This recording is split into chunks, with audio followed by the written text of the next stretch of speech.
என்ன ஒரு துரதிர்ஷ்டம்னா, பாரத் மாதா கி ஜெய் அப்படிங்கறத பாரத அன்னையை வணங்குவோம் அப்படிங்கறத அதனோட அர்த்தம். இதுல எங்க போய் மதவெறி வந்ததுன்னு தெரியல. ஒண்ணு.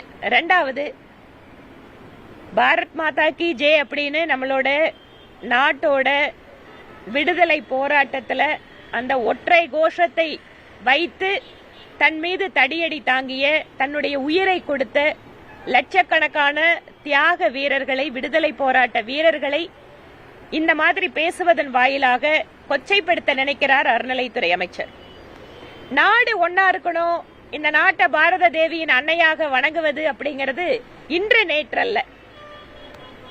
இந்த நாடு என்னைக்கு உருவாச்சோ, நாகரிகம் என்னைக்கு உருவாச்சோ, அன்னையிலிருந்து இந்த மண்ணுக்கு இருக்கக்கூடிய ஒரு சிறப்பு அப்படிங்கிறது நாட்டை தாயாக வணங்குவது.